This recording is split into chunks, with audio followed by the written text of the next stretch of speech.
Welcome to direct मिस्ट्रोलॉजी 313। देख लेते हैं कि आपके यू वर्सेस ज़म की रीडिंग हो रही है। आपके और आपके पर्सन की एनर्जीज देख रहे हैं कि आपके पर्सन की एनर्जीज क्या हैं और आपकी एनर्जीज क्या हैं और आपके रिलेशन की एनर्जीज क्या हैं और आपके लिए गाइडेंस क्या है।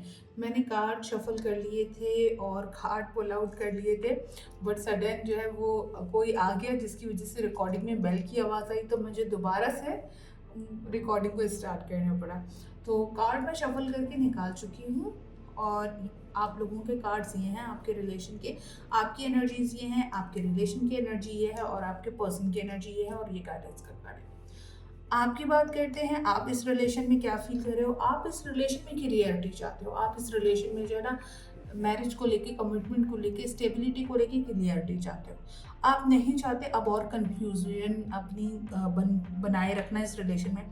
आप कट एंड क्लियर चाहते हो कि इस मामले में, मैरिज के मामले में मुझे सीधे सीधे से जवाब चाहिए। कब आना है पेरेंट्स को लेके, फैमिली को लेके, कब मिलवाना है मुझे फैमिली से और कितना टाइम चाहिए इस मैरिज के होने तक में, या मैरिज ना हो सके रोका हो जाए, इंगेजमेंट हो जाए, या अगर वो भी नहीं पॉसिबल तो एटलीस्ट फैमिली एक दूसरे की मिल ले, जान ले ये बात एक दूसरे की फैमिली के, आप दोनों एक दूसरे के साथ इंगेज हो। तो मैरिज को लेके बिल्कुल क्लियरिटी आप चाहते हो। अब आप किसी भी तरह की कोई मैनिपुलेशन में नहीं आने वाले, किसी बहलावे में नहीं आने वाले। आप चाहते हो कि ऑनेस्टी के साथ इस रिलेशन में आगे बढ़ना है, तो स्टेबिलिटी प्रोवाइड करनी है। और स्टेबिलिटी एक ही चीज़ से आती है कि आप अपने पर्सन से चाहते हो कि आपका पर्सन आपको इस रिलेशन में फुली गाइड करे कि इस रिलेशन में आगे क्या करना है। ठीक है, आपको स्टेबिलिटी प्रोवाइड करनी है या आपके साथ आगे नहीं चलना। अगर फैमिलीज इश्यूज हो रहे हैं तो भी आप चाहते हो कि आपको क्लियर कट आंसर चाहिए, आपको क्लियर कट। और आपकी एनर्जीज बहुत ज़्यादा हाई भी नज़र आ रही हैं इस सिचुएशन को लेके कि आप चाहते हो कि अगर आपने आपके साथ आपके पर्सन नहीं इस रिलेशन को आगे कंटिन्यू करना चाहते तो ठीक है, फिर हम इस रिलेशन को यहीं ख़त्म करते हैं और एक दूसरे का टाइम वेस्ट नहीं करते और एक दूसरे से आर्ग्यूमेंट्स नहीं करते, एक दूसरे को डिसरिस्पेक्ट नहीं करते। हम अपनी अपनी लाइफ में, अपने करियर में और या फिर किसी दूसरे रिलेशन में जो है वो आगे बढ़ने के, या एक दूसरे को से अलग होके अपनी लाइफ में आगे बढ़ने के लिए रेडी हो जाए। ठीक है, आपकी बिल्कुल कट एंड क्लियर एनर्जी है। कहीं ना कहीं आप गुस्से में भी हो, आप ये भी चाहते हो कि अगर रिलेशनशिप चलेगा तो आपकी मर्जी से चलेगा।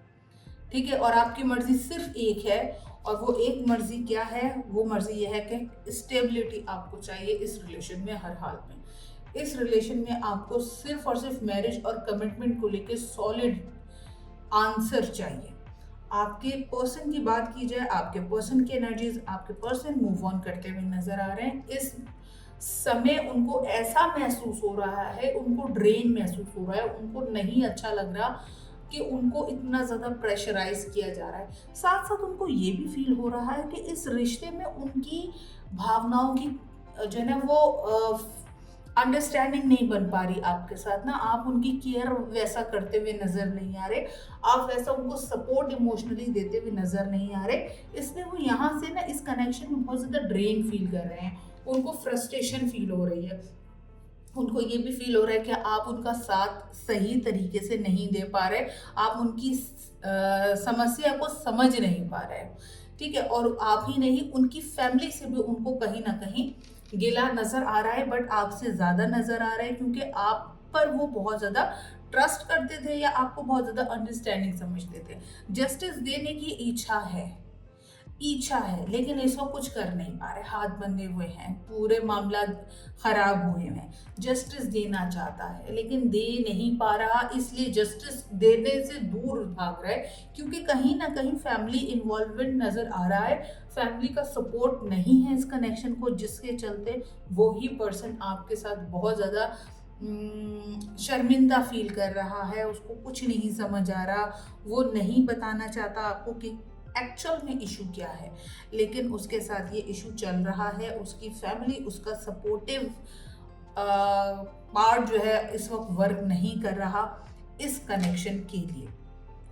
आपके कनेक्शन की एनर्जीज देखी जाए, आप बहुत ज़्यादा मिस कर रहे हो। किस चीज़ को मिस कर रहे हो? स्टेबिलिटी को। इस रिलेशन में एक्सपेंशन को मिस करते हुए नजर आ रहे हो।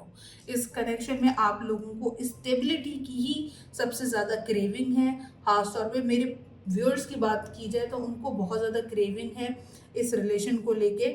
बहुत ज़्यादा वो चाहते हैं कि स्टेबिलिटी उनको प्रोवाइड की जाए, इस रिलेशन के लिए आगे प्लान किया जाए, इस रिलेशन में स्ट्रॉन्ग जो उसकी नींव है वो रख दी जाए।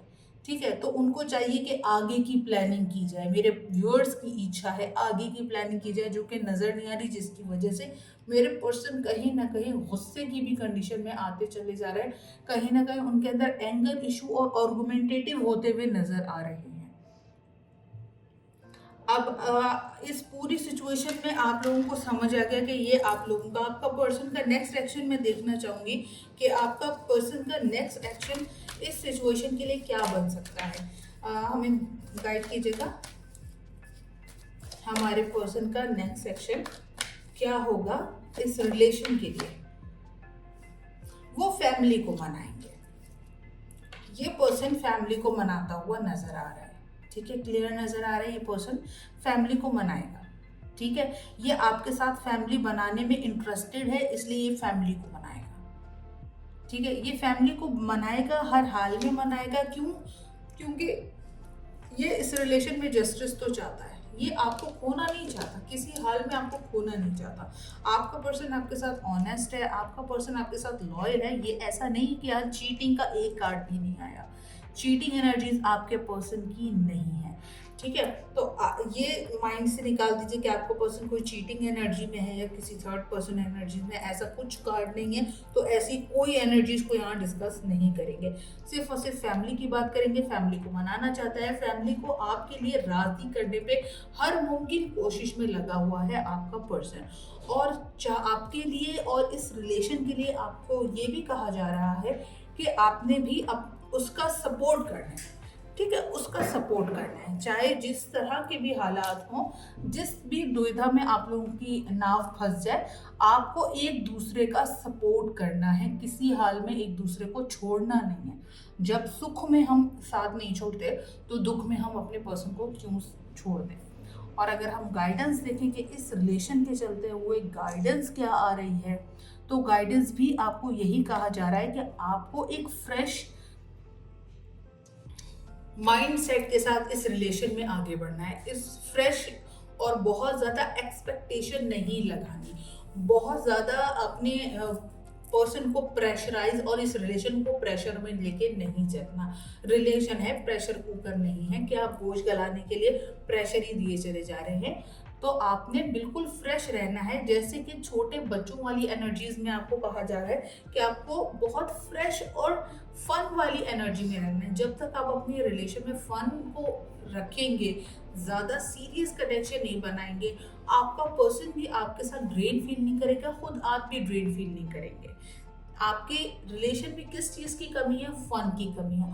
आपके रिलेशन में किस चीज़ को आपको गाइड किया जा रहा है? आपके कि आप किस तरीके से इस मुश्किल से निकल सकते हैं। इस मुश्किल से निकलने के ज़्यादा मुश्किल काम नहीं है, बहुत आसानी से निकल सकते हैं। सबसे ज़्यादा आपने अपने रिलेशन के बच्चों की तरह केयर करनी है, जैसे एक माँ अपने बच्चे की केयर करती है। बहुत सारी गलतियों को नज़रअंदाज कर देती है और बहुत सारी गलतियों पे उसको डांटती है, डपटती है और बहुत सारी गलतियों पे उसको पनिश भी करती है। अब आपको देखना है कि आपका रिलेशन डायरेक्ट पनिश वाली स्टेज पे चला गया है, नहीं। आपको पूरा फर्स्ट से स्टार्ट करना पड़ेगा कि सबसे पहले नर्चरिंग केयरिंग की ज़रूरत है आपके रिलेशन को। आपका रिलेशन जैसे ही नर्चरिंग और केयरिंग में आएगा, आपके लिए स्टेबिलिटी के जो भी ब्लॉकेजेस हैं वो रिमूव होना शुरू हो जाएंगे। सेकंड, आपको फ्रेश रहना है अपने इस रिलेशन में। एंजाइटी नहीं भरनी, किसी तरह की एंजाइटी आप नहीं भरे इस रिलेशन में, क्योंकि अगर आप एंजाइटी, बहुत ज़्यादा प्रेशर देना, बहुत ज़्यादा फोर्स करना किसी चीज़ में, तो आपके लिए प्रॉब्लम क्रिएट होने लगेगी। आप खुद होंगे जो अपने रिलेशन में ब्लॉकेजेस क्रिएट करेंगे। साथ ही साथ आपको ये भी कहा जा रहा है कि आपको अपने पूरी पॉजिटिविटी के साथ हर एफर्ट लेना है, आपको गाइडलाइंस को फॉलो करना है, आपने बड़ों की सलाह को मानना है, आपने बड़ों के दिए मशवरों को, सलाह को पॉजिटिव अंदाज में लेना है, ताकि आपकी उनके दिल में जगह बनना शुरू हो और आपके रिलेशन को वो बहुत ज़्यादा अहमियत और इम्पोर्टेंस देना शुरू करें। ठीक है, इसी तरह आपके पर्सन भी आपको और ज़्यादा एडमायर करेंगे, वो आपसे और ज़्यादा अट्रैक्शन फील करेंगे जब आप इस तरह के पोलाइट, नर्चरिंग, केयरिंग अंदाज में इस रिलेशन को लेके चलोगे, उनकी भावनाओं की केयर करोगे, उनकी मुश्किलों की केयर करोगे, उनको अंडरस्टैंड करने की कोशिश करोगे, तो ये रिलेशन वर्क करेगा। जो ब्लॉकेजेस हैं इस कनेक्शन के वो रिमूव होंगे और साथ ही साथ आपके और आपके पर्सन की मैरिज के चांसेस भी पॉसिबिलिटीज में बनते हुए नजर आएंगे। Thank you so much. अब तक के लिए यू वर्सेस देम की रीडिंग में इतना ही। आपके साथ दोबारा से आऊंगी यू वर्सेस देम की एनर्जीज लेके। मेरे चैनल को लाइक कीजिए, सब्सक्राइब कीजिए, इंस्टा पे फॉलो कीजिए। Thank you so much guys, love you all, bye.